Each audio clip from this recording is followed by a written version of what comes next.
the other day, and I'm saying the other day like it was a long time ago. Yesterday, I listened to the Besties, and they've got some excellent cold opens. Oh yeah, I still haven't listened to them yet. I know it's one of your favorites, and other people, of course, listen to them a great deal. Look, but there's more than just two of them, right? There's four. There's four of them. That's right. Okay, that's a lot of banter. Like just between four people, that's impressive by all accounts. Okay, what was the cold opening then? It sounds like you want to share one. I do. I don't. I don't want to steal their cold opening. Go on. The one guy said how in a pizzeria, I think a pizzeria is what the pizza place is called in US. Yes, yeah, that's He watched the commercial for a pizzeria from Canada in the 50s, and they called it a pizzeria. Wow. Okay. Yeah. Fair enough. Maybe that's how you say it, but yeah. I don't know. Maybe that is. But the rest of the cast kept dunking on how dumb that was. Not just how dumb the name pizzeria is, but that's what you're bringing to the table for the podcast. So we're sitting around here, and all you can bring is an old definition of the word pizzeria, right? And they not just an old definition, an old pronunciation. Oh, pronunciation. No, of course. Well, yeah, that's a great cold opening. You're right. But then he slapped back hard by telling everyone, well, pizzeria is one half diarrhea. Which he's not entirely wrong. Or gonorrhea, depending on how hard you want to go. That's right. I mean, wasn't that something, though? Isn't that something? I'm sure that's something. But come on. Half of the word pizzeria is also half of the word diarrhea. But that's one thing that's also bugs me in this country. How many people have you seen say the word pizza in this country, in South Africa? Pizza. Okay. With a T. None. No, oh, come on. I've met like 2 of like 8 people I've ever met in South Africa say pizza. Pizza. Yeah, with a T. Oh, You're right. Okay, now that I think about it, but they're mostly old people who really can't talk English. Well, there's my circle of friends, ladies and gents. Old people who can't talk English.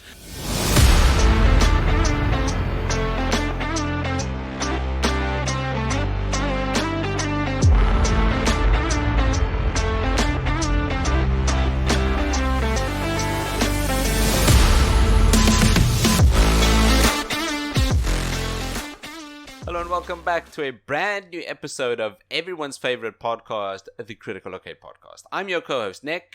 And I'm Dave. Hello, Dave. Hello, Nick. Are you well? Yes, I'm well. I'm well, thank you. I really cannot explain how well I am, so I'm just not going to do it. Today, you just know. Like, the computer says, no, I can't keep doing interesting banter when David asks me if I'm well. I can do an interesting banter. You're deciding not to. Guess what I've got open right here? Yes, you're right. It's the same, the icebreaker list that ChatGPT gave us. Oh, yes, of course. Yes.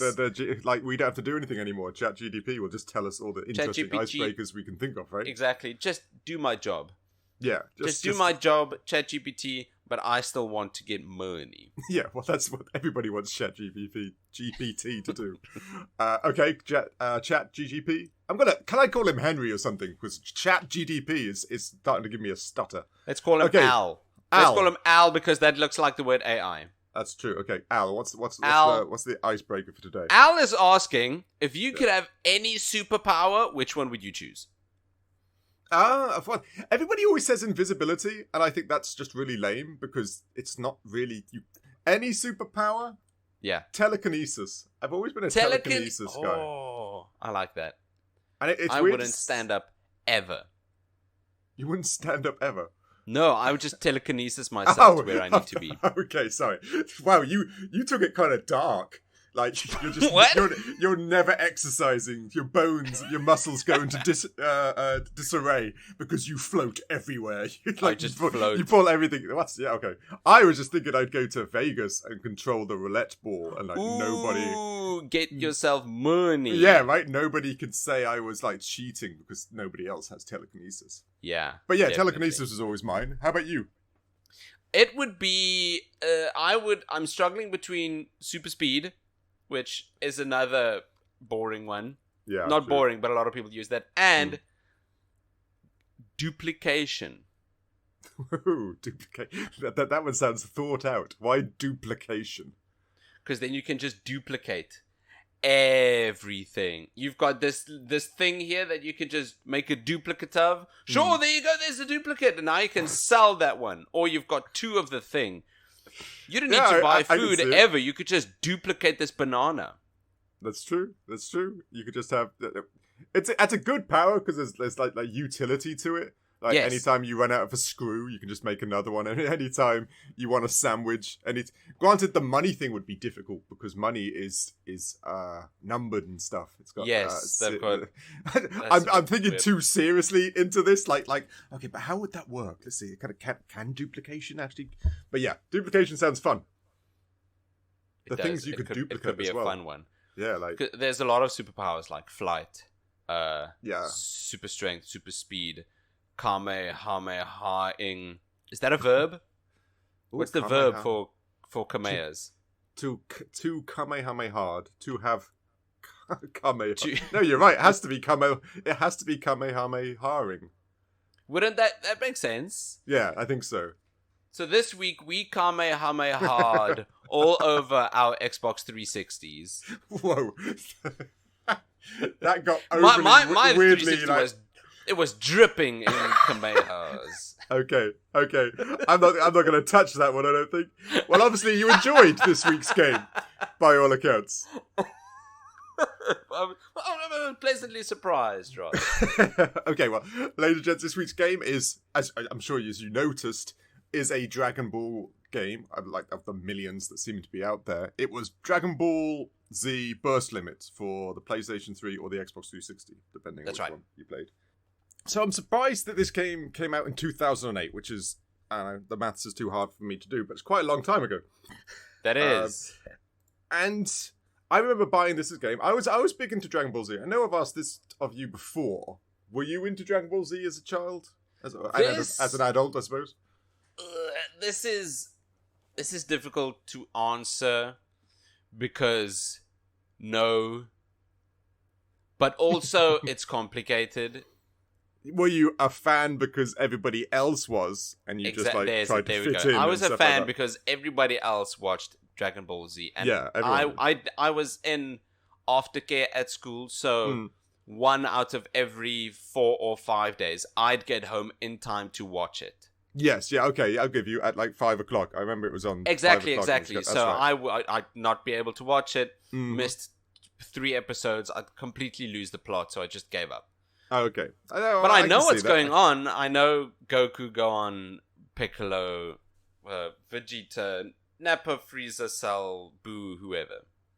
No, yeah, that wasn't too bad. You didn't do that was not a bad list. So you know the arcs, like the Frieza arc, the Saiyan arc, the Cell arc, kind of. Like I know Frieza does some horrible stuff, and I know Frieza's got like 5 or 6 forms. He's got 1, 2, 3, 4, 5 forms now, but yeah, you're right. But yeah, I was just intrigued because everybody, like I said, with Dragon Ball Z games, most people grew up with it, so that's where a lot of its fan base comes from, and that's why they've made some god-awful games just because of the Dragon Ball Z fan base. Do you know that Dragon Ball Z is almost 40 years old as a franchise? Oh, no. I know, right? It makes sense. I did not realize that. Whoa! 1984 it came out. The original just Dragon Ball. There was no Z or Z at the end. Wait a minute. But how old is Akira Toriyama now? 609 or something. No, he was a young fellow. He must have been. But I couldn't believe it was older than I am. But I do remember. I'm not sure if you ever had the original Dragon Ball series, just Dragon Ball. No Z. I don't know. It was when he was a young boy adventuring with Bulma and taking down the Red Ribbon Army. Just the main bad guy. No. Anyway, I digress. It's got a massive fan base, and I didn't know it was that long. Now, this game is developed by, I think you say Dimps. I found a really weird name for a company. A dumb name. Dimps. Dimps? I just thought, okay, but maybe it stands for something I don't know about. No, it's an acronym or something. I don't know. But they made a ton of Dragon Ball Z games. Not all of them, it would seem.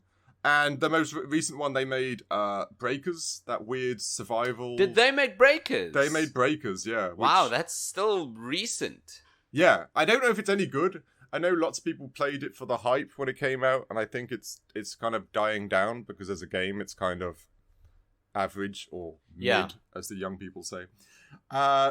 They did Soul Calibur 6, a few of the weird Sonic games for like the Game Boy Advance and stuff like that, and the Digimon Arena style games, the Battle Spirits and stuff like that. Oh wow! Okay, so they've actually made quite a few games. Yeah, no, they've been around for a long time. I don't think any of them are any good. No, but they've made quite a few games. Well, they had a hand. I think they had a hand in the Budokai series and the Budokai Tenkaichi, or I don't know how you say them. They all the lists just all get the same to me. And some of those games are not too bad. And of course, it was published by Bandai, which we all must know Bandai by now because Elden Ring and Dark Souls. Yeah, if you listen to this show, you probably know Bandai now. Yeah, by all accounts. So, should we jump straight into narrative? Let's go. The narrative for this game is essentially the narrative for every other Dragon Ball Z game. Yeah, that's very true. All of them is just the same stories over and over again, although I do this one doesn't include the Boo saga, which is my favorite one. Yes, that's what bugged me too. But you're right, the Boo saga is a great saga because I love Fat Boo, and I like Bad Boo, and I like Kid Boo. I like all the Boos. They're Majin Boo. Thank you. Sorry. Well, see, there you go. See, you flexing there your Dragon Ball knowledge. But that's what got me about this, because there's so many games before this that did go up to the Boo saga. Yeah. Like, I don't understand why you'd make a newer game, because the other games were on PlayStation 2 and the other consoles of the time, and then just go up to the Cell saga. I just feel that's kind of half-baked. I don't know. What do you think? It is. I tried Googling why they did that. It seems as though they didn't have enough time. It was due to time constraints that they had to stop. Because if you've got Frieza and you've got Cell, it just makes sense to cap out this trilogy of sagas with Boo, Majin Boo, I agree. Boo and Kid, that entire bit. It makes complete sense to add that, but it seems like it was time constraints that forced, who was it, Dimps? Dimps, yeah. Dumb name. Yeah. To not add the Boo saga. So instead of making a bad game, they just made a shorter game. Yeah, which was really, like I said, that for me, I think everybody loves the three sagas. The Saiyan saga. Well, I guess the Saiyan saga, 4 sagas. Saiyan saga, the Frieza saga, the Cell saga, and the Boo saga. We all grew up with all 4. We fundamentally watched all 4, and to have a game missing one, all of us, is kind of disappointing. But the weird thing is, they did add like the what if alternate timelines type ones. There's a fight there with Bardock that defeats Frieza. Do you know who Bardock is? That's Goku's dad. Nice. Yeah. And one where like Broly comes to Earth just to find Kakarot because he's really angry at Kakarot. I've never really understood. He's always really angry at Kakarot. He's really angry at Kakarot, and I've never really understood why. I've watched the movies, and the whole premise was one of the movies said they were just babies and they were crying together, and they got split up, and I don't know. It makes no sense. But anyway, Broly is after Kakarot. I don't think it does matter. Everyone's just there for the kick-ass fight scenes. That's right. And Broly's a badass, there's no doubt. Exactly. That's what I'm talking about. The fight scenes really are kick-ass. Yeah, 100%. That's why a lot of people, mainly a lot of boys, fell in love with Dragon Ball, Dragon Ball Z, GT, Super, I don't know. Yeah, that's all of right. the Dragon Ball shows. That's why a lot of boys fell in love with this, because it's just badass dude bros fighting with other badass dude bros. That's and it gets very creative as well. Oh, no doubt. It is. It's one of those, what they call, break your limits. Lots of anime has that part where you transform or you push yourself further. This is why, strangely enough, Dragon Ball Z is played in gyms on the TVs. A lot of gyms in America will actually play Dragon Ball Z on their TVs because of the whole Yes. Let's get fit and let's train and Push yourself further. That's right. It really is kind of inspirational to all the gym people out there. I think the entire genre is called shonen. Yes, I believe that's right, yeah. And it's the first shonen I think that really gathered attention was Fist of the North Star. Wow, you are going back, you're right, yeah. So I think it was a case of Fist of the North Star could walk so that Dragon Ball and Dragon Ball Z could run. No, I agree entirely. I've watched Fist of the North Star, and I think even I know I'm that old. Is his name Akira? What's the gentleman who made Dragon Ball Z? I know you remember. Yeah, Akira Toriyama. He actually quoted saying that Fist of the North Star was his inspiration for Dragon Ball Z. And you actually see the art style is kind of alike too. Yeah. That and Journey to the West. Yes, correct, yes. Yeah, you're right. It's so influential. It's so cool how things could influence a work and then how that work could turn out to be even more influential. Yeah, that's right. That's very true. Weird knock-on effect, right? Where something just gets massive due to something that was big and stuff like that. Yeah, no, it is the only thing. The gripe about this game, and I know I've seen it 100 times before, and most people have seen it 100 times before, but they don't really explain what's going on story-wise when you play the story mode. Like in Burst Limit now. Yeah, in Burst Limit, the game we're talking about now. It's so next fight. They don't really tell you, that Frieza's after the Dragon Balls and all why you're on Namek and all the other things that the little nuances the story has. If you didn't know any of this, all you've got is big men fighting and then new planet big men fighting. Then very true. A bug guy who you're fighting. Do people care? I agree, but it makes you. If you're making games for the newer generation, you need to try and make sure that they want to buy the next games, right? Agreed. Or you're just making a shallow fighting game. Like, I don't know, it's like 100 of those generic just fighting games out there. I don't know. Yes. You're right that Dragon Ball Z was such a phenomenon. Who doesn't know it? But there are 12, 13, 14-year-olds who don't at least know the first lot of started in on the Boo saga, say, or something like that.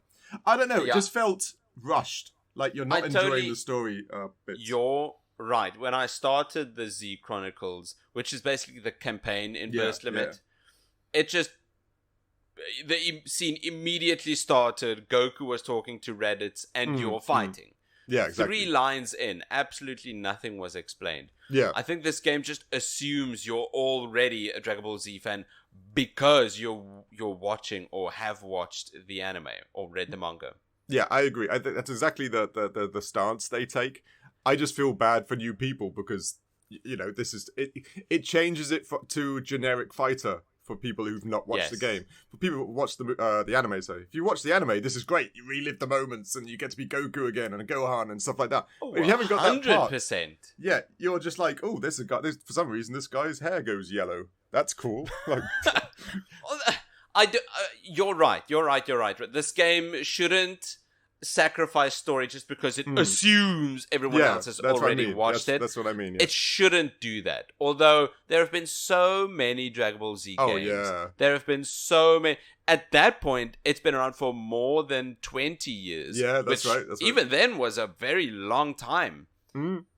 But, isn't it the same like with Lego Star Wars, the video game? It hardly explained anything. It just put you in the game and told you, go play. That's very true. No, I get what you mean. Yeah, you're right. That they just played the key points of the story, don't they? But it doesn't really... you don't really get to know why you're going here or going there. Yeah, I get... Maybe it's just my bias for narrative stories. Maybe I just noticed this was lacking one. But maybe you're right. I'm being unfair. Because maybe this wasn't designed to be a story. This was designed to be fighting, Super Saiyans, flashy, awesome, badass attacks and stuff like that. Maybe you're right. Which it definitely does. Oh yeah, no doubt. Manage. It definitely does get that part of the game down. Because this was also the very first. How to say this? This is the very first Dragon Ball Z game to come out on the 7th generation of consoles. Yes, PS3 and Xbox 360. Mm-hmm. It was. Meaning, this was the first time you could play a Dragon Ball Z game in HD. Yes, I forget that those are actually HD consoles, but yes, you're right. It is. Yeah. The early HD era is nothing. I'm not jealous at all. Those games are still a bit rough. Yeah, they do nowadays, but it's funny how... Technically, yes, Burst Limit is the first Dragon Ball Z game that you were able to play in HD. Dragon Ball Z Budokai Tenkaichi 1, 2, 3 were all PS2. Those aren't the whole lot HD. They're, the aspect ratio isn't even 16:9. Yeah, that's very true. A lot of the reasons for that is because the PlayStation 2 was massive in Japan and Asian countries and stuff like that. Because if you notice, they actually released PlayStation 2 games quite later on in the life of the PlayStation 2, whilst the Xbox was out. They still released Dragon Ball Z games when everybody was buying PlayStation 3 and Xbox 360s. Yes. But they were quite still releasing famously, PlayStation 2. Yeah. God of War 2 did that. The PS3 has been out for a while, and then Santa Monica released God of War 2, a very important game for the PlayStation 2. Yeah, because PlayStation 2 took a while to die because they sold so many units. It's one of the highest selling consoles of all time. So yeah, people still pushed out the PlayStation 2 and Dragon Ball Z was them. But you're right, this made the jump to HD. The install base was massive. And I think would be the only reason Budokai Tenkaichi 3 is more fondly remembered than Burst Limit. What do you think? Yes, I agree. And like I said, Burst Limit, it's missing stuff. There's only 21 characters. Oh. Like, even when you go... Now, I don't really... People will argue this on the 21 characters, but of course, Goku without Super Saiyan is one, and then Goku Super Saiyan 1 is another character, and Goku Super Saiyan 2 is another character. And I'm not sure if I agree. It'd be the equivalent of saying, I don't know, Messi. It isn't the same character when he started playing football, but now he's Super Messi. Sorry, that sounded like a weird sentence to say out loud. No, I get it. I think a lot of people would argue that point as well. Yeah, there's 21 characters, but Budokai Tenkaichi 3 had 98 in the PlayStation 2. Whoa. So, sorry, 98. Yeah. Now, granted, they did continue the story to the Boo Saga and did some GT as well, Dragon Ball GT, so there are more characters to dive into. But Burst Limit's only got 21, and it's 98! Yeah, they put some bizarre ones in there that people, they still do that to this day, put characters in there that people you can play him? Okay. Like Xiao-Tzu. Yeah, I like Xiao-Tzu, but yeah, he was never strong, but I did kind of like him. But you have people like Jackie.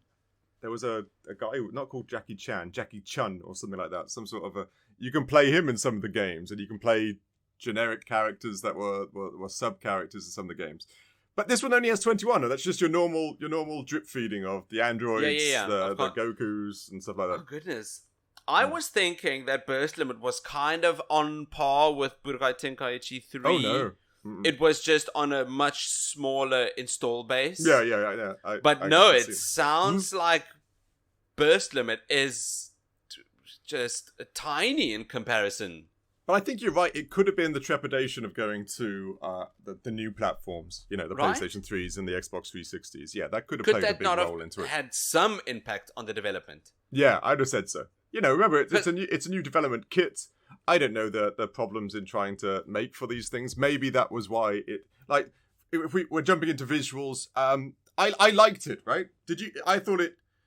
You can't compare it to consoles nowadays, but it looked smooth. And I like cel shading. I've always been a fan of the cel shading thing. It looks good. What do you think? It looks good. I think the game looks so much better than I thought it would. Same, because it's I remembered. 15 years old. It came out when I was still very early in my high school career. I think it's very difficult to try and have an anime which is a two-dimensional how do I say this, piece of media into a three-dimensional piece of media. There have been I think that's tons of pieces where that didn't work at all and it looked horrible. Yeah, no, I know what you mean. The best, as of right now, the best those types of franchises can look is with, what are they called? Arc System Works? Oh yes, yes, yes. I know what you mean. I think they've gotten that they have style down to they've a nailed T. it. Yeah, they really right have. with Fighter Z. Mm-hmm, mm-hmm. But they were still experimenting a bit at this point with burst limits. Oh no! If you think the age gap between those two games, it's quite large, right? That's got to be I think it's years exactly or so. 10 years. Yeah, exactly. Yeah, I agree. I think you're right. It's still very pretty, and they did a very good job with the character models and the flashy attacks, which is in a game like this, that is the most important. Like you want a pretty looking character, and you want to pull off a Spirit Bomb or Kamehameha or a Rasenko, or they're all called. I don't really. And you want it to look and feel cool. Yes, you want the powers that you could blow up the earth if you 100% missed your shot. Yeah, no, exactly. And they do that. The fighting bits are intense. The looks of each character are cool, and of course, whenever you pull off one of the super moves, or you're being used, even when a super move is being used on you, you do get that. Like, whoa, this is just like the anime. This is just like remembering it as a kid. Yes, they do definitely. that very well. But I also found the scenery and the arenas, I suppose you'd call them, where you fight, to be quite boring. Even more boring than the PlayStation 2 counterparts. I get it. I do think you raised an interesting point earlier, where the development kits for the PlayStation 2 have been out by the time of Budokai Tenkaichi 3 for 7-8 years. Oh, yeah. They've had 7 or 8 years to familiarize themselves with how to make games for the PlayStation 2. No, true. At the point where when Burst Limit released, I think the 360 has only been out for 2 years. Yeah, it was one of the... And this was their first game. Yeah. So for a first pancake, I think this was pretty good. That's true. But it was never going to beat Budokai Tenkaichi 3. Yeah, it's funny you say that. It's like there's still games today they released that don't come up to... That's why everybody's so excited for 4, right? 4's been announced and teased and stuff like that. Because there was something about that game. Is that gonna be any good? Oh, is that gonna be good? What do you think? Know. It's horrible. It's hard to say because Breakers was kind of bad. Yes. But Fighter Z, or is that the one? Fighter Z was great. Fighter Z, yeah, the 2D one. That was really, really cool. So you're hopeful 5 years old, and it's still got a competitive scene. Yeah, and Kakarot was kind of meh. You know the Kakarot game that came out recently. It was more open worldy type scenario. Yeah. They were trying something new. It was okay, but it wasn't great. So we hope, it's one of those things with any IP and game you look forward to, and you think, and you just cross your fingers like, don't ruin it, don't ruin it, don't ruin it, don't ruin it. They can't. They're not allowed to ruin it. Who's developing it? Do we know? I don't really know. I'm guessing it's Dimps because they're not dead. That company's been around for years. It is still going. I'm gonna Google it. I hope it's not Dimps. It can't be Dimps. Please let it not be Dimps. Okay, I'm excited now. Is it Dimps? I don't. There's nothing here. There's nothing here. The internet has nothing about it on there. It's disappeared. No. It looks incredible, though. Oh yeah, it should. Like I said, I'm a huge fan of this cell shading stuff. I don't know why. It just hits that nostalgia button for me. I love cell shading things. Yeah. Be it Dragon Quest, Dragon Ball Z games, anything else that's been using it I can't think of. But anyway, this game looks much better than I thought it would. Yeah. I don't know how much of that is just because it's in HD now, or how much of that is Akira Toriyama's style. Yeah. But a lot of it did look just good. A lot of it just did not land. Did you see the outfit Raditz was wearing? His normal Time to gossip. Oh, did you see Raditz? outfit? Did you see? I can't believe that was so last year and he was just there standing. No, okay. He truly wore that. What a brave man. Wow, yeah, what a brave look. I'm not entirely. His Saiyan armor, or did I miss something? His Saiyan armor, those shoulder pads extended for miles. His were quite large in the anime, but I know what you mean, yeah. Those are so far from functional. It makes zero sense. But that was Akira Toriyama's style, and it doesn't have to make sense. Yeah, you're not because it looks cool. He's too famous and big now for you to question it. You can't question those pads. No. I mean, if I stood next to Raditz, people would think he's the cool one. I'd be the wimp. Damn straight. You don't know what those pads could be for, like lifting logs. Maybe they're floaties when he goes swimming. There could be utilities they're multifunctional pads. Exactly. You just don't know. Granted, flying, it's smart. they'd go against you. Yeah, it's super smart. You just don't know why. That's the thing. No. Raditz is on another level with those shoulder pads. He's good. Don't diss Raditz. Raditz was cool. But Akira Toriyama's style is in this game. Yeah. It has to be in this game, and I'm glad to see that it is. It's very good. It's very nice. Yeah, it's for me and for a lot of other people. Just his style is the nostalgia. We don't really care. The stories, just the look, the keys, the weird hair.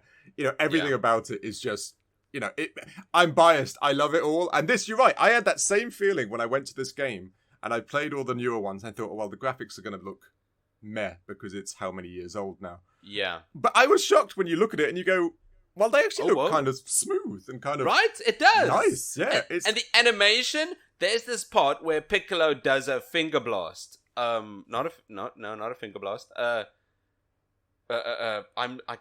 don't know what it's called, but it's definitely not called a finger blast. Finger blast. I'm laughing at you. And Goku and Raditz fall to the ground in slow-mo. I thought, ooh, that's good animation. It's good animation. I think it's special beam cannon. Something like that. I'm trying to sit here and just fill up the air with me trying to think what it's actually called. But yeah, no, that's a cool bit. It's an iconic bit as well. And the idea, animation is it was really, really well done for its time. Like, granted, don't that's like. It. There we go. All we can say, this does look really good. And it does the key bits of the anime and the story really well. They've spent some time actually doing those bits really well, where Goku gives up his life. Sorry, spoilers. To help take down Raditz and the like. No, it is good. Visually, it does everything it needs to. Yeah, but there are other games that came out in 2008 that this game is on par with. Yes. That's the thing. This game is on par with the biggest games from that time. Mm-hmm. Even the animation looks better. This game I love the color that's bouncing out from Burst Limit. I almost called it Raging Blast. Burst Limit. Yeah. Other games from 2008, I've got GTA 4, Metal Gear Solid 4, Call of Duty 5, grey, bland. Yeah, we didn't nothing. We had an Left era 4 of Dead dark games. Yeah, it's true. There are zero color in these games. Is that when Left 4 Dead came out? Jeez. Yeah, the first Left 4 Dead, 2008. Jeez. Can you believe that? No, I can't. Wow. Zero color in any of those games. And then you look at Burst Limit. Yeah, no, it almost feels like an assault with the saturation levels. Yeah, no, in a good way. A good way. Like your contrast is turned up too high on your TV and stuff like that. Yeah, something I know like what that. you mean. Yes, that's what I mean. I'm just a big fan, and I was impressed. There's one bit that bugged me though. Go for it. Does it seem like there was a slight blur on everything? Like what do they call it? Yeah, I know what you mean. I didn't really see that, but it looked like a tiny bit of fog or hue on everything. Made everything just a tiny bit glowy. It depends on, I guess in theory, it depends on what screen you were playing on. Were you playing on a monitor or were you playing on a big-ass TV? Yeah, it was on my monitor, not a television. It's like it was funny, we were talking about this, my wife and I were talking about this the other day. She plays Pokemon Violet and Scarlet. I know, it's horrible to have to admit that live. Yes. And she put it on our new TV and it looks insane. Like, it's so much worse than when you play it on it's just such a joke when you play it on a big 50-inch screen. And because you're magnifying. Oh no, it's just it's insane. It's like you can see it's like Minecraft, but Pokemon. I'm just wondering if because we're playing on such high def TVs and stuff now, if it does come across all faded and blurry because probably it's only 1080 or whatever. If I put my 360 into my television, maybe it would look like that. But I put it in my monitor, which true. I know shouldn't have done that. Is it 1080 or 720? It's 1080. Is it 1080? Okay, go on. It is 1080. That's right. Or it's supposed to be. Well, yeah, I didn't necessarily see that, but maybe I wasn't looking hard enough. But it was all blurry. The character models, the arena stages, stuff like that. No. Oh, what was just blurry? The characters. No, during the gameplay and the cutscenes. Oh, okay. In theory, the menus and the every select thing, that was fine. Yeah, I didn't have an issue with that. Yeah, no. But anyway, one thing that was definitely not blurry and was an I'm gonna say orgasm, an absolute orgasm for my eyes and ears was the intro. Yeah, I was gonna ask you about the intro. What did you think about the intro? Holy shit! It was cool, right? So cool, so cool. Not cringe. No, although it was close to that line, I think it was just on the cool side. Yeah, but that can be said for any Dragon Ball Z opening song, the anime and the games. They're so iconic, but they're also really bad. Like the lyrics. I mean, don't get me wrong, I love it. I'm not hating on it. But some of the lyrics in either English or even the Japanese ones are a bit balmy. But they do, as the youngsters say, slap. So I'm just chucking in my really does. I'm so surprised because usually these intro songs annoy me. Yes, I know what you mean. Because Japanese franchises, they feel the need to add an intro song to everything. Oh, this is an anime about a girl stuck in a trench for a month in World War II. I'm surprised that's not actually an anime. But yeah, that sounds good. But yes, you're right. What's the opening song? Yes, it's gonna have this big, flashy... Yeah, of course. Pop rock intro song with sparkles. That's right. It's huge money in Japan and stuff like that. But you're right. It's over the top. It's extreme. That's right. This is one of the two cases I do understand it, and I could not skip it. I actually let the menu just run its course so I could listen to it again. Because it was a great song. This is one of the two times it's happened. It really was. It was a great tune. It's a great tune. Anyone listening to this thinking, what does the song sound like? Just go on YouTube and look for Burst Limit intro song. Do yourself a favor. It's good. Yeah, it is. It really, it's too good for just the game. Like, this should have been an opening anime song to the anime and stuff like that. Yes. It was designed just for this game. And it is, but you've got let's a bit of a caveat to it. You have to enjoy the anime type things. If you're into classical music and stuff, you might be a little confused by it and the like. But it is, I don't know, the energy. It just puts across what you're doing. The energy of the song, the looks of the songs, the everything about it makes you want to fight aliens and beat them up with your fists and stuff like that. This isn't my cup of tea. I've said as much, but I have to admit the absolute bombast it brings. Yeah, no doubt. It's perfect. It really is. If you watch that, there's no chance in hell you're not ready to kick some ass in this exactly. game. No, it's full energy. It's a full switch on type song to get you energized for it. Yes. Which is hard to do. It's hard to actually get that. And like you said, not make it too cheesy that you just want to skip it. Because, it's one of these songs. It's just generic cheese. I think how they went about this, they must have. The composer sat down and he thought, okay, the intro song, it's the most important song for the entire game. So he sat down with his notepad and his pencil and he did one of those, what's that moment when all the math runs around your face? Oh, one of those Beautiful Mind. What's that movie? Beautiful Mind. Yeah, a Beautiful Mind moment. Yeah. He was just thinking, okay, we need to add in rock. We need to add in the vocals of a high-pitched singer man. We need to add in a symphony orchestra. We need to add in some crowd chants. Yeah. Exactly. Somehow they added all of that. At the end of the song, when the crowd is chanting, you're chanting with. Yeah, it's weird, isn't it? Because you're right. And you're not right by the whole premise that they had to put a lot of money into it and effort into it because there are animes and stuff out there that are famous just by the opening song and not actually famous for what's actually in the story of the anime or how it's developed or comes across. So it is super serious. It's super serious, the opening songs, and then a little less serious, the ending songs. Yes. But I don't get it. But this is one of the few times I do this. That's right. And Persona 5 Royal.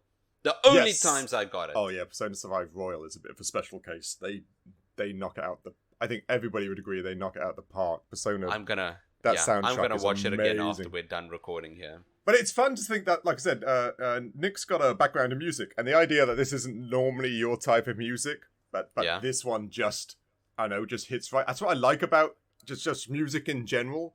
I'm not a big music person, I listen to, my wife listens to Spotify a lot, I just listen because she's there, but there are just some songs that just, doesn't matter what genre it is, even if you're not used to it, if it's another language, just is good, and this is one of them, and Japan's got a few that just hit so well.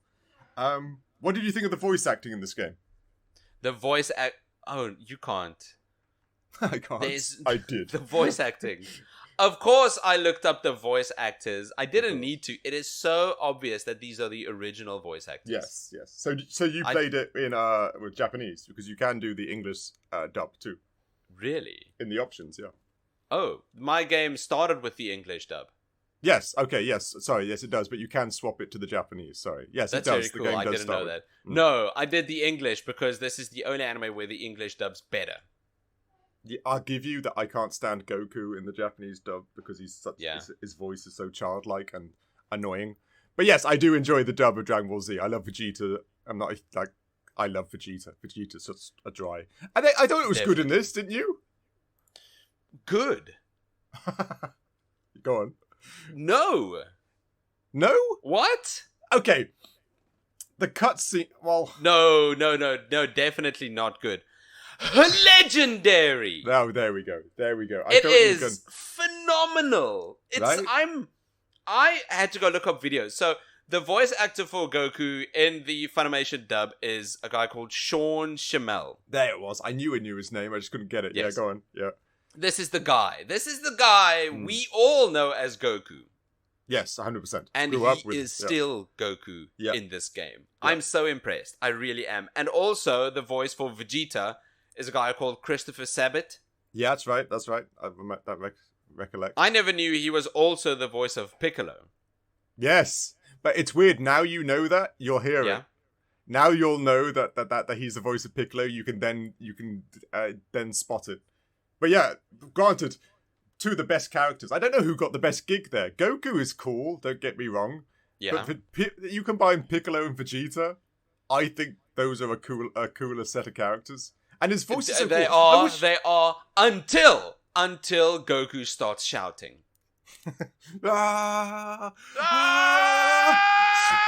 It's iconic. It's iconic. Do you know the voice actors actually have to take like drops and lubricate their voices before those bits because they can have about an hour or so in the sound studios just going and it just gets their throats. Yeah, seriously, that is incredible. Their poor vocal cords. Yeah, they really do take a beating whenever it's a dramatic transformation in the fights. But look at, I'm sure these are fringe cases, but look at how famous it has made them. It has set them up for life. Like we said, this is 40 years old. I don't know who did the original voice. I don't think Dragon Ball, who did the original Dragon Ball, but Sean Schemmel, is it? I know it always reminds. I'm just gonna say Sean Schemmel because it reminds me of Marvel because his name's alliterative. So I always think Sean Schemmel is Goku in his when he pulls off his work clothes. He's been doing it for over 30 years. Ooh. To think about a lucrative gig. Like, you started off at, 20 doing it, and you're now, 50, and you're still going into the studio to transform once again as Goku. That's impressive. That's so impressive. Cool. That is a cool job, whatever happens in life. It really is. So cool. And it's not easy. Shouting like Goku, even that tiny bit we did just now, it's... I could not do that for an hour. No, it's nutty what they have to do. It really is bizarre, and... But like you say, all credit to them. Everything about definitely, and more. the sound, the voice actors is, it's got the same level that the anime does. It's so dramatic. Yeah. It's so insane.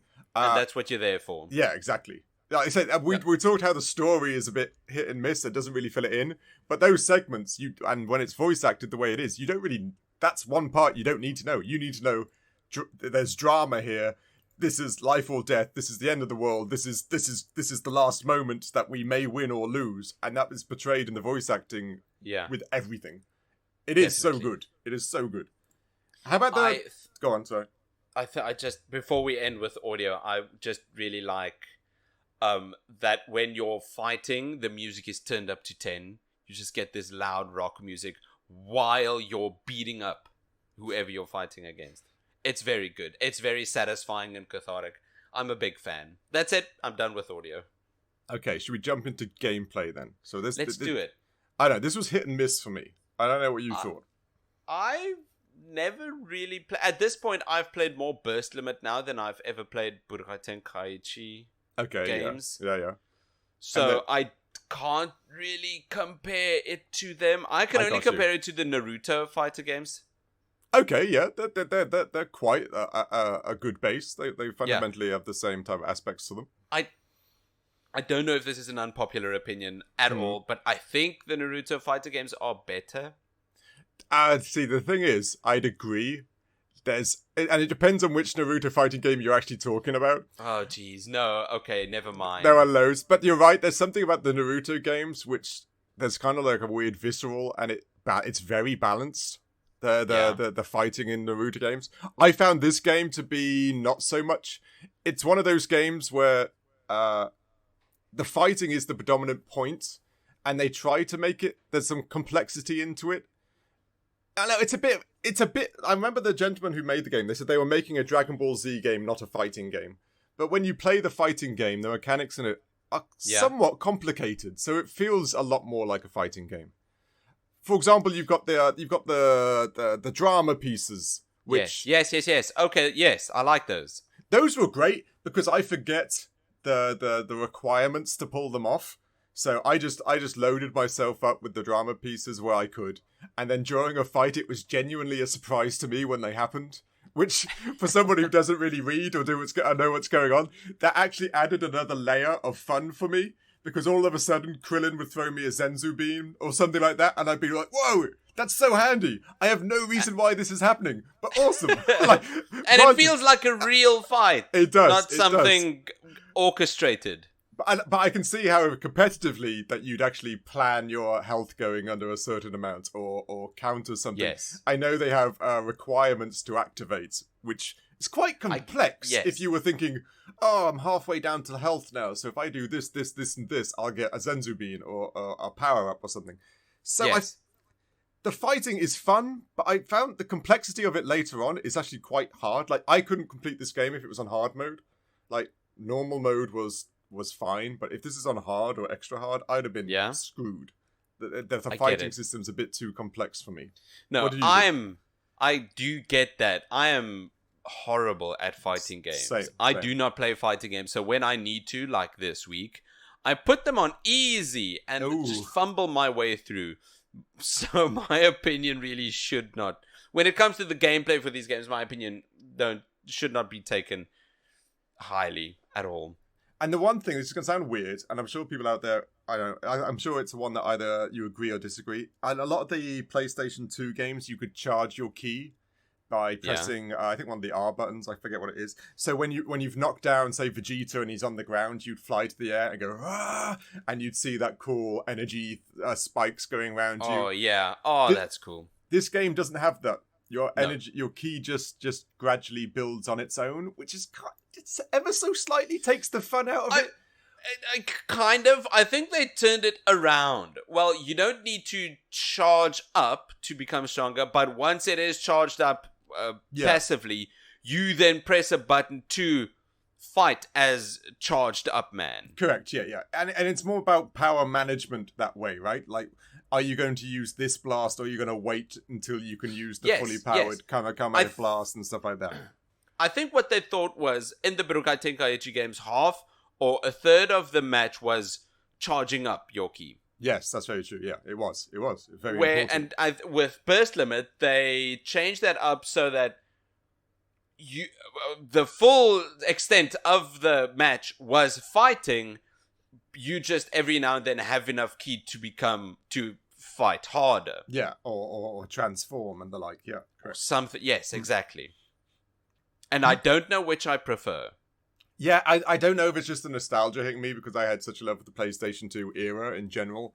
And you're right. Am I just being a bit fussy?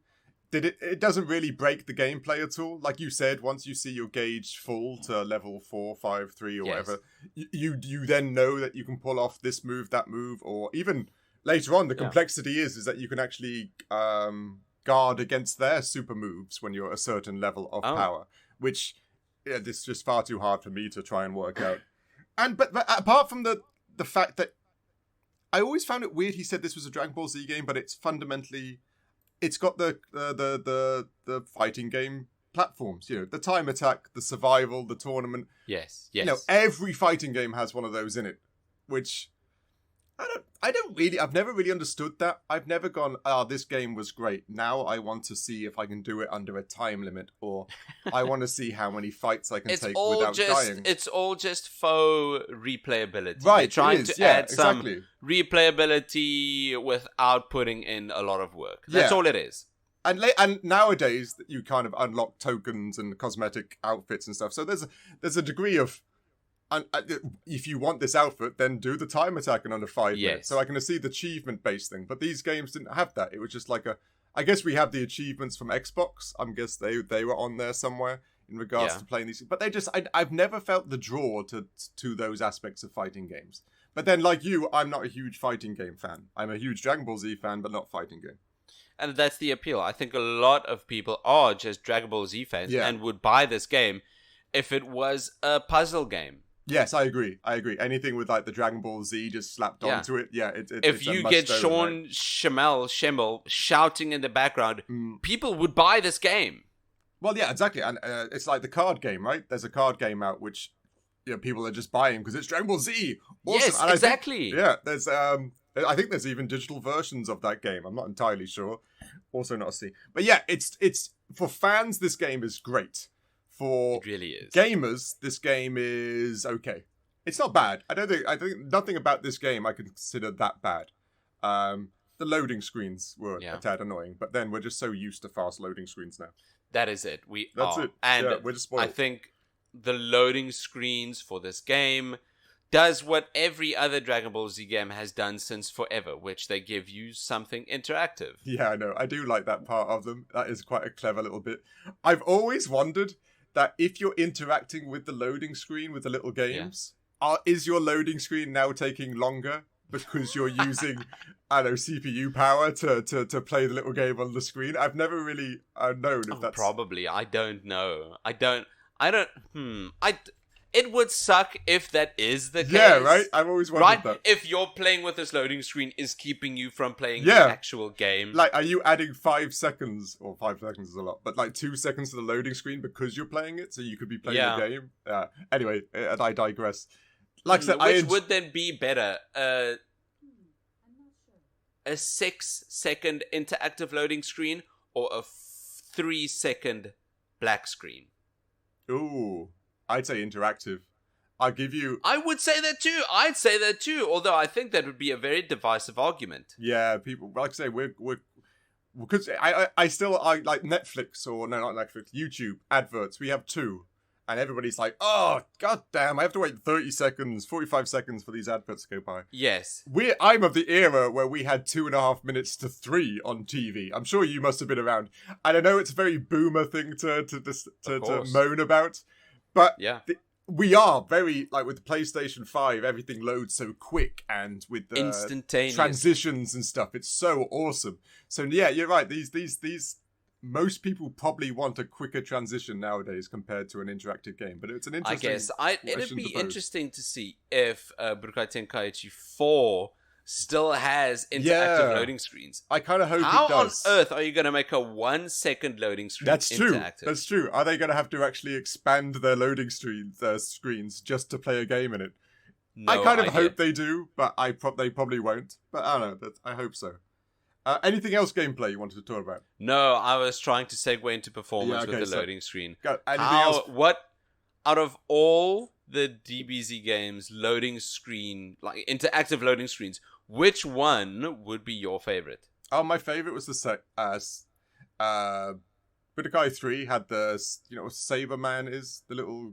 Cybermen. Then, sorry. I like the little one that grew out the ground, and you used to just wiggle the sticks to see how many you could get to grow out the ground at the time. Okay. And it would be a tiny competition between... Yes, it really would. It really would. You'd go to school and say, hey, Joshua, I got 7 Cybermen. That's right. How about that, Joshua? Stick that up your arsehole. It would obliterate your analog sticks as well. So you were generally like just destroying your controller to get those Cybermen up there, which was quite funny. Yeah. But no, it was a good game. I still to this day, I still do that whenever it loads up. Oh, that's so cool. I don't remember a lot. I remember there's one of Goku just eating bowls and bowls. That's right, the bowls of food. And the faster you tapped, the bowls would stack up. Yeah, that's right. There was one and where... Go on. Is it... I can't remember. Is it Ghosts? Oh yes, you can get the amount of ghosts. What was it? Trunks and Tanks. Yeah, it's Tanks, right? I think you're right. So. Yeah, with that's right. How many ghosts you can make him make, right? Yes, the spit ghost things.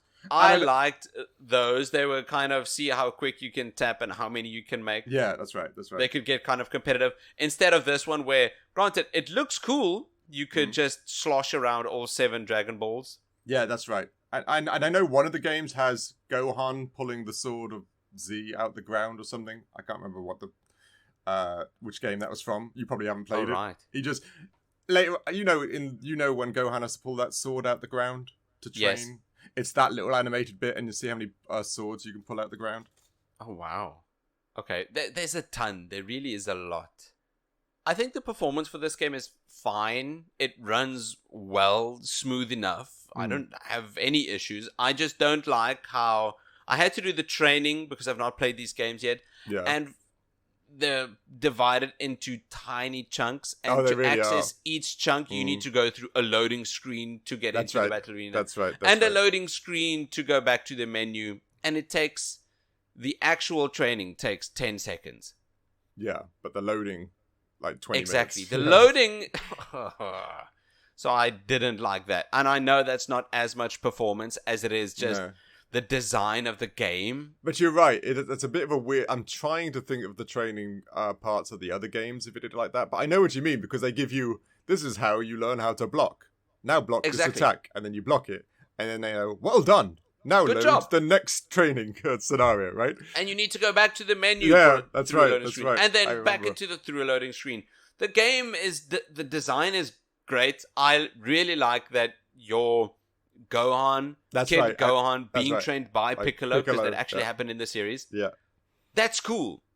Don't put it behind 25 loading screens. Yeah, I know. I remember that. It's a weird thing you mention it now because I didn't... Of course, I jumped straight in. Because I'm such a pro at these games. But no, you're right. That is a bit of a weird thing to add. Why do you have to go back to each menu each time? I'm trying to think if that was padding. I think it's just padding, right? Or if you want to know a very specific thing that you forgot. Yeah, that's true. You could just do that very specific training. Yeah, true, because the complex stuff is quite hard to pull off. But like you said, with the, like, this is punch, this is look around the arena, this is guard, you could make that all one training. Yes, they really just have a training bit just to explain to you, this is the health bar. Yeah, this is the key bar. Okay, bye. That's true. No, I got you. It's weird to think that now, because I'm trying to think if that was like the standard back with the PlayStation 3 and Xbox 360. But it wasn't. There were so many complex fighting games back in that era of games, which didn't do it. Yeah, it's weird. I give you, it's a weird thing to put under performance, but it is a bit of a fault. I'm with you. Just because it's behind all the loading screens. Yeah, it really is. It's not smooth. It's not. I know it is actually an issue with game design. Yes, yeah, that's right. That would be game. But no, it's a good point to make up, to bring up, because that is frustratingly annoying. That's a lot of your time gone into loading screens and having to do this and then having to do this and then Yes. well done, now load the next screen, and have the same Piccolo and the same Gohan just standing there waiting to teach you the next bit. But the value for money is, I think, something completely different. Has this game garnered a bit of a cult following? Are boxed copies of this game worth more? No.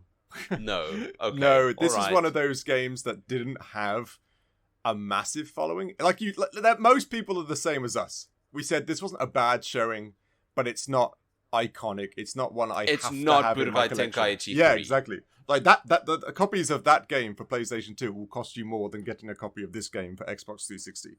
I've seen Jeez, copies okay. of this game on eBay and the like for like $10. It's not hard. It was printed a lot. It was always in the shops. There was lots and lots of Yes. copies of it. It's not hard to find. It just came after Budokai Tenkaichi 3. Yeah, exactly, So they exactly. knew people were gonna buy it. Yes, so correct. capitalize on that. That's very which true. they did. I couldn't find it anywhere, which was interesting. I couldn't find it anywhere digitally. I couldn't find it on like Xbox or Oh Could you? I looked it up. I couldn't find anything on PlayStation Network, no. Steam. I don't know who owns the IP and stuff now. I don't know if they let it out to be licensed to other platforms. But yeah, all I could find was physical copies, and they are quite out there. They are everywhere. $10, even cheaper Okay. potentially. All right. So value-wise, it's not... Sadly, you're right that the Dragon Ball Z games, some of them, have increased in value massively, like the Game Boy Yes. Advance versions and stuff like The that. what's Legacy of Goku? Yeah, that's right. Those ones, which annoys me because I had them and I lost them. And Ooh, they're don't say worth that. quite a lot of money now. And they're good Don't little say games. that. I used to love those games. Yeah, those games are worth a lot. There's some other Dragon Ball Z games that have held their price mark. I wouldn't say they've gone Yeah. up a lot, but they're still the same price as you'd buy them. Yeah. This sadly was not one of them. Well, that just means if this game is for you, you could get into it quite cheaply. Yes, that's right. That's right. And if you wanted like a it, cheap you one. can get a lot of bang for your buck. Yeah, it's one of those other weird things because this game had quite a okay multiplayer to it. Yeah. But I was reading that Xbox is no longer supporting 360 multiplayer in July of next Right. year. It's literally it's gonna die. So it takes, if you're into the whole multiplayer scene, the multiplayer fighting scene, that kind of takes Yeah. a lot of the value out of it when you can no longer do matchups and stuff like that online. If that was- Online, you mean? You can Yes. still play couch Of co-op. course. But yeah, like I say, value-wise, I didn't give it the greatest score because, like I said, narratively, it does the segments. It's got the time attack. It's got the survival mode. It's got Yeah.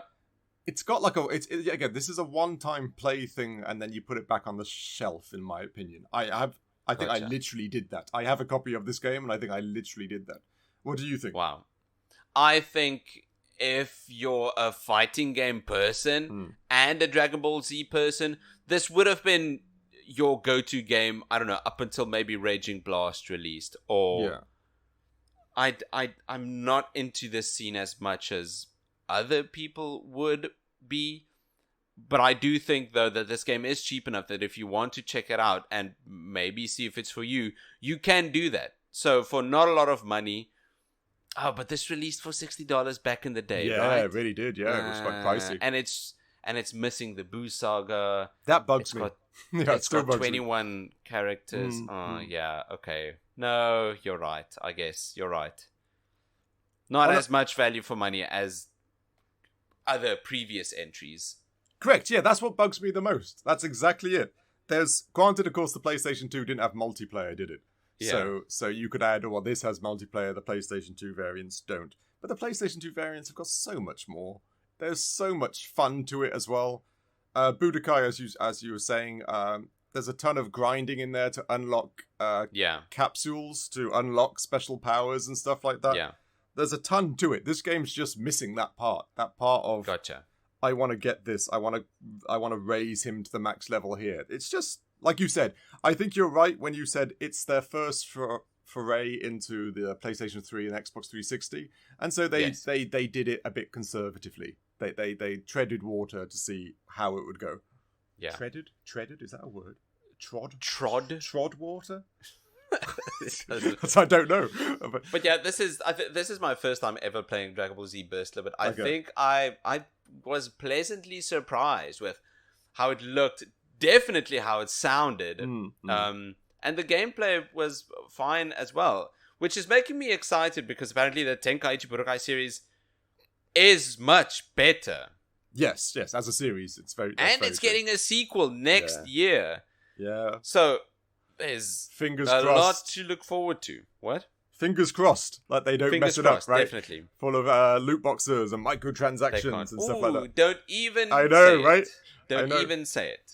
No, this game, I was pleasantly surprised. I think I would play it again if I wouldn't hate it if I had to play it again. Yeah, same. That's the same mentality I would have. I wouldn't hate it. I'm definitely gonna listen. Definitely gonna listen to the intro again on YouTube. Yeah, it's a banger. There's no doubt. Right. We scored this game as best as we could. Although, don't take these scores seriously. No. We're not fighting game fans. That's true. Yeah, we do these because we have to, so we can call this a review. Our scores. Let's see here. Our scores: we left in a field and got abducted by a big green alien and was trained up to one day return back and help us fight against an invader called Frieza. Was that right? Did I get the story right with Gohan? Yes. Kind of. But yeah. Kind of? It was I good don't enough. know. Piccolo, I only watched DBZ from peer pressure. Piccolo trained Gohan to fight the Saiyans that were coming down. But the Saiyans! Some of the training did help him fight Frieza later on. So you were fundamentally correct. Okay, all right. Well, our scores then fought the Saiyans into a pulp that looked like the letter grade rating of C+. Which is an above average game. No, exactly. Good game. And like you said, for a fighting game which we're not huge fans of, that's actually a really good score. Exactly. It's not even our normal cup of tea. It's just but we still gave it C+ because we can see we enjoyed it and people into that genre would really enjoy it. So yeah, it's definitely a game to give a go. This gameplay loop is not for us. Exactly. And we gave it a C+. If it is for you, it's going to be great. And then it's gonna be even better when you play Budokai Tenkaichi 4. No, yeah, exactly, yeah. You're gonna be like, whoa, that game was good, and then play. It's so weird to go back a generation in consoles and be like, whoa, why is this game better? Like this game it's just so much better. Yes, it's weird that that's a thing, but it's true. At least in our opinions, it's very true. But yeah, thanks for listening to this week's episode of the Critical Arcade podcast. If you'd be so kind, you could leave us a review. I think it helps. I don't know. Probably not. But you can follow us on our social... Yeah. Do it anyway. Yeah. Follow us on social media on Threads, maybe not Threads, Instagram, definitely Instagram, and email. You can catch me at nick@criticalarcade.com. And I'm Dave at criticalarcade.com. Besides for your email, Dave, where else can we follow you? Oh, well, I am out and about. The weather is good in South Africa at the moment. A bit windy, but good.